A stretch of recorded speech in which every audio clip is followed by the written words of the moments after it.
morning to all dear students. Well, this is Avdejit Sharma, your biology teacher, and in this video lecture, we are going to talk about a very important chapter, that is cell cycle and cell division. So, इस chapter में जो है हम पढ़ने वाले हैं cell division के बारे में, एंड ये चैप्टर जो है काफी इंपॉर्टेंट है क्योंकि हमारा जो एग्जाम होता है नीट का एग्जाम, उसमें इससे हमेशा एक या दो क्वेश्चन जरूर देखने को मिलता है। चैप्टर साइज में हालांकि छोटा है लेकिन इंपॉर्टेंट बहुत है, ठीक है।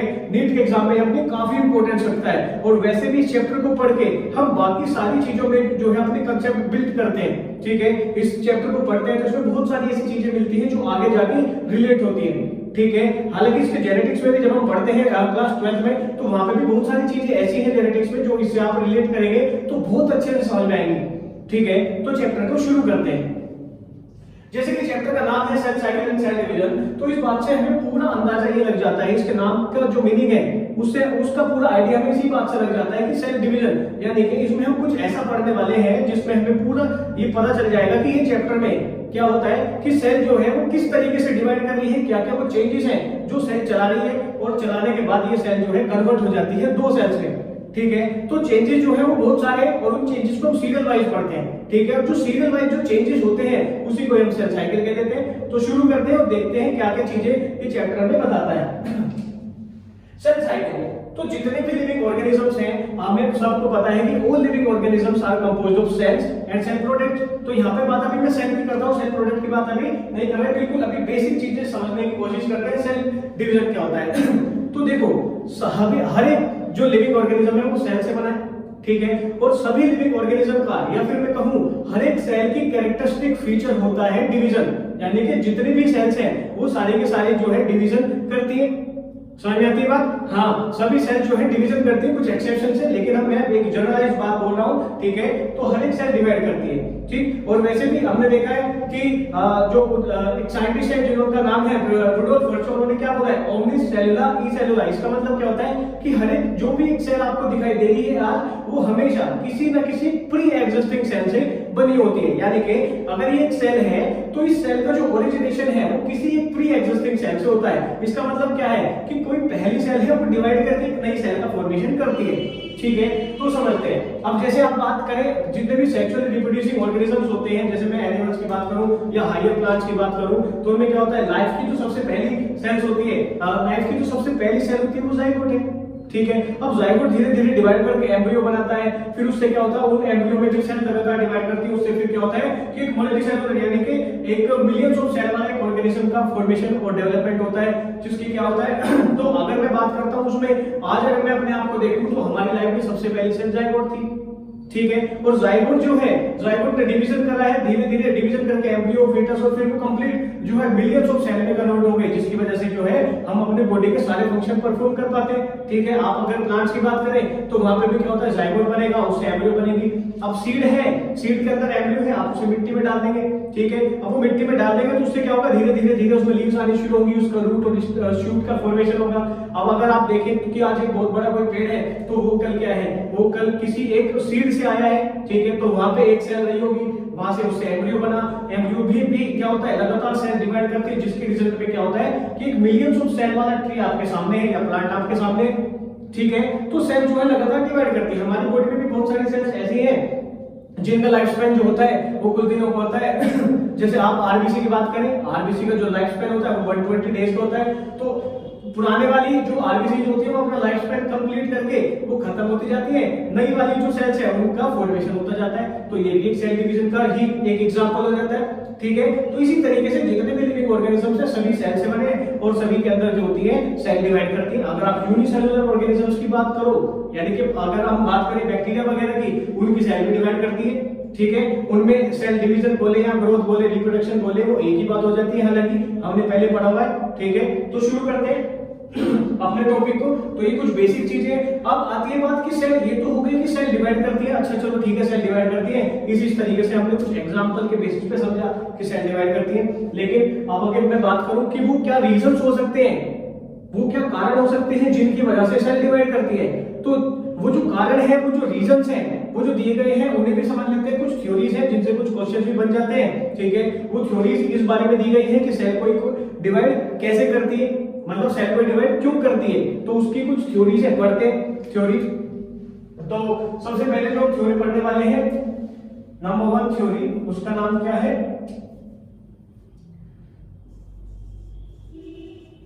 Surface volume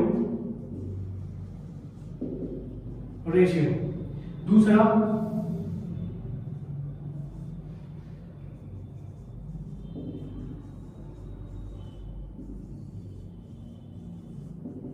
current plasma theory.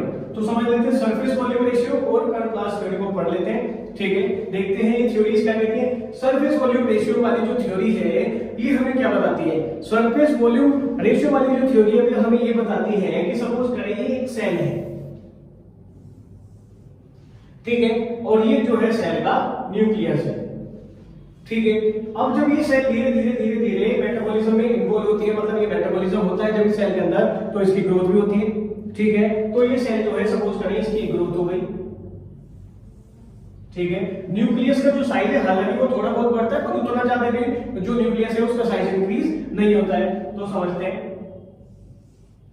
ठीक है, तो ये सरफेस वॉल्यूम रेशियो वाली जो थ्योरी है वो ये कहती है कि जब कोई भी एक सेल ग्रोथ करती है, जब कोई भी एक सेल ग्रोथ करती है तो उसका जो साइटोप्लाज्म है वो जो इंक्रीज होता है वो सेल की जो मेम्ब्रेन है, जो बाउंड्री है सेल की, उससे कहीं ज्यादा जो है बढ़ जाता है। ठीक है, कहीं ज्यादा बढ़ जाता है, जिसकी वजह से इसके न्यूट्रिशन की जो पूर्ति है, ठीक है, इसके न्यूट्रिशन की जो रिक्वायरमेंट है वो फुलफिल नहीं हो पाती है। इस वजह से सेल को डिवीजन करना पड़ता है। अब इस बात को थोड़ा सा और ध्यान से समझते हैं। ठीक, न्यूट्रिशन की कैसे बात कर रहे हैं, क्यों पूर्ति नहीं हो पा रही, क्या नहीं हो पा रहा है, तो समझते हैं। ये एक छोटी सेल है, ठीक है, जिसका न्यूक्लियस है ये, और ये उसका साइटोप्लाज्म है, और ये उसकी जो है आउटर मेम्ब्रेन हो जाती है। ठीक है, ये भी यही सेल जो है ये ग्रोथ करके बड़ी हो गई है। तो वो क्या कहना चाहता है, ये थ्योरी हमें ये बताती है कि इसका जो ये साइटोप्लाज्म है, ठीक है, साइटोप्लाज्म के अंदर जितने भी ऑर्गेनल्स हैं लगातार काम कर रहे हैं, वो एक्टिवली जो है इन्वॉल्व है मेटाबॉलिज्म में सेल के। ठीक है, तो वहां पे जितनी भी रिएक्शंस चल रही है जिनको मेटाबॉलिक रिएक्शंस बोला जाता है, या जितना भी कार्यक्रम उसके अंदर चल रहा है सारा, वो किसकी वजह से चलता है? बाहर से न्यूट्रिशन आता है तभी तो सारी चीजें हो पाती है। अगर आप किसी भी एक सेल को बाहर से न्यूट्रिशन और नरिशमेंट देना बंद कर दो तो क्या उसका मेटाबॉलिज्म चलेगा? वो बिल्कुल नहीं चलेगा। कुछ टाइम बाद वो अपने अंदर की जो चीजें उन्हें यूज करेगा, लेकिन उसका फिर मेटाबॉलिज्म रुक जाएगा। ठीक है, तो समझते हैं जिसका तो ये इस मेम्ब्रेन के थ्रू चीजें बाहर से एक्वायर करेगा। ठीक है, इस मेम्ब्रेन के थ्रू चीजें बाहर से वो सेल एक्वायर करेगी। लेकिन जब इस सेल की ग्रोथ हो जाती है, जब इस सेल की ग्रोथ हो जाती है तब क्या होता है? तब होता ये है कि साइटोप्लाज्म जो इंक्रीज होता है एज कंपेयर टू ये जो मेम्ब्रेन है इसकी बाहर वाली, साइटोप्लाज्म का जो इंक्रीज है, जो वॉल्यूम इंक्रीज होती है साइटोप्लाज्म की, वो कहीं ज्यादा इंक्रीज हो जाती है as compare to the outer membrane of the cells. समझ में आती बात? यानी कि इसका साइटोप्लाज्म इतना था, इसकी मेम्ब्रेन ये थी, इसकी मेम्ब्रेन से जो न्यूट्रिशन अंदर आता है वो मेम्ब्रेन का जो साइज है वो सफिशिएंट था कि वो जितने से अंदर आ सकता है। लेकिन जब सेल की ग्रोथ हो जाती है, जब सेल साइज में इंक्रीज हो जाती है, तो दिक्कत यहाँ पे आती है कि साइटोप्लाज्म तो कहीं गुना ज्यादा बढ़ जाता है, लेकिन जो मेम्ब्रेन है मेम्ब्रेन उतनी ज्यादा नहीं बढ़ पाते। देखो, क्योंकि जो न्यूट्रिशन आएगा, जो भी न्यूट्रिएंट्स आएंगे तो वो मेम्ब्रेन के द्वारा ही ना। ठीक है, तो साइटोप्लाज्म तो बढ़ गया बहुत ज्यादा, तो उसकी रिक्वायरमेंट भी बहुत ज्यादा बढ़ी, लेकिन बाहर वाली जो आउटर मेम्ब्रेन है वो कंपैरेटिवली उतनी नहीं बढ़ी जिससे ज्यादा से ज्यादा न्यूट्रिएंट्स उसमें अंदर आ सके, एटलीस्ट उसकी रिक्वायरमेंट को फुलफिल करने के लिए तो आ सके, लेकिन उतना वो नहीं इंक्रीज कर पाती है, जिसकी वजह से जो नीड होती है, जो रिक्वायरमेंट होती है साइटोप्लाज्म के न्यूट्रिएंट्स की के लिए, वो तो ज्यादा होती है, लेकिन आने का तो रास्ता मेम्ब्रेन से ही है। मेम्ब्रेन उतनी बड़ी नहीं जितनी जरूरत है, तो क्या होता है कि न्यूट्रिएंट्स की कहीं ना कहीं कमी हो जाती है, और न्यूट्रिएंट्स की कमी हो जाती है, इसी की वजह से ही सेल को ये लगता है कि अब मैं दो सेल्स में अलग-अलग सेल्स में डिवाइड कर दूं तो ही ठीक है। ठीक है, जिसकी वजह से फिर वो तो अलग-अलग सेल्स में डिवाइड हो जाती है। अब क्या हो गया, साइटोप्लाज्म जो है अब वो जो है काफी कम हो गया है, तो जिसकी वजह से अब ये पहले वाली कंडीशन में आ गई है। अभी जितना साइटोप्लाज्म को जरूरत है उतना न्यूट्रिएंट्स जो है, उतने न्यूट्रिएंट्स मेम्ब्रेन के थ्रू अंदर आ पाते हैं।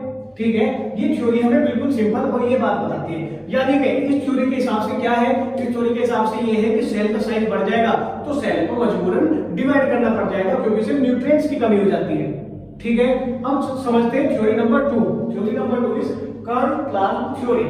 कर्न प्लाज्म थ्योरी। ये जो थ्योरी है, this theory was given by a scientist, नाम है उनका नाम है हर्टविग। ठीक है, अब इसमें समझने की क्या बात है, ये समझने की बात जो है, ये जो थ्योरी है ये बेस्ड होती है किस पे, कैरियोप्लाज्मिक इंडेक्स पे। Karyoplasmic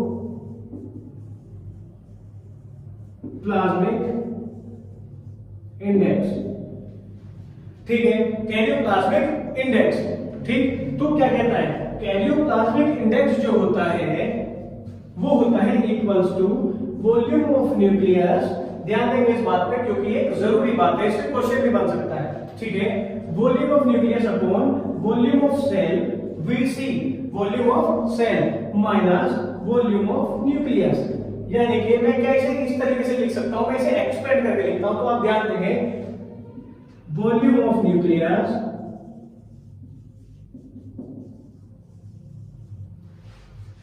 upon volume of cell. Cell का मतलब है कंप्लीट साइटोप्लाज्म, अंदर का जो कंटेंट है। इसमें से अगर मैं न्यूक्लियस को हटा दूं या न्यूक्लियस को माइनस कर दूं तो क्या बचेगा, मेरे पास सिर्फ साइटोप्लाज्म ही तो बचेगा। ठीक है, तो मैं इसे क्या लिख सकता हूं, वॉल्यूम ऑफ सेल में से अगर न्यूक्लियस को माइनस कर देता हूं तो वॉल्यूम ऑफ साइटोप्लाज्म ही तो बचेगा। ठीक है, तो मैं वो लिख देता हूं सीधे सीधे, वॉल्यूम ऑफ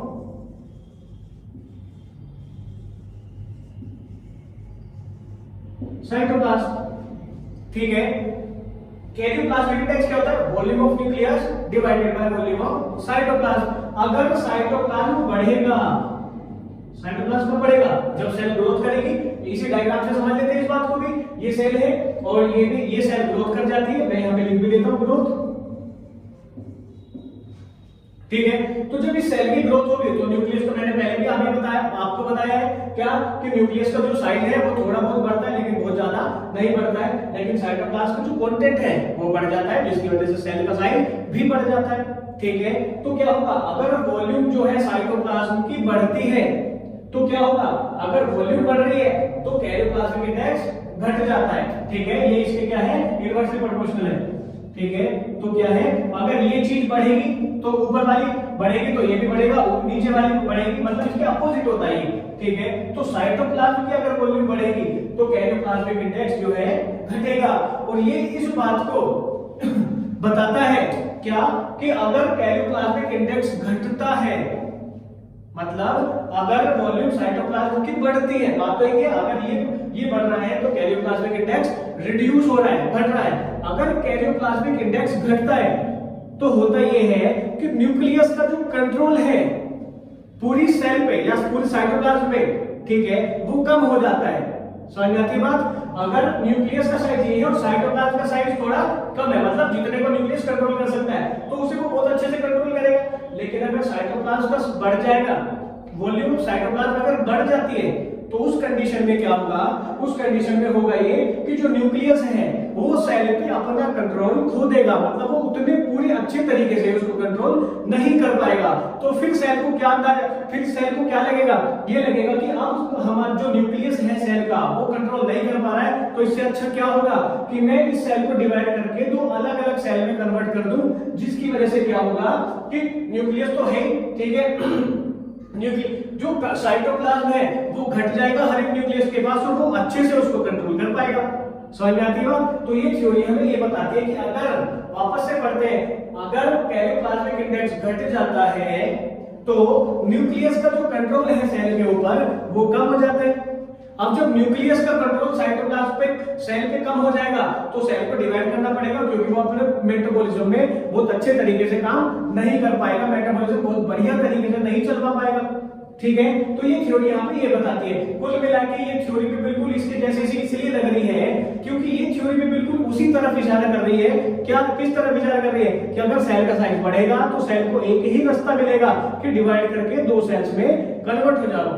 समझ में आती है कि बात। तो कैरियोप्लाज्मिक इंडेक्स यानी कि कर्व थ्योरी जो है वो भी इसी बात को बताती है। साइटोप्लाज्म बढ़ेगा तो क्या होगा, कंट्रोल खो जाएगा। साइटोप्लाज्म बढ़ रहा है तो कैरियोप्लाज्मिक इंडेक्स घट रहा है। इस चीज को हमें ध्यान रखना है बहुत बढ़िया तरीके से।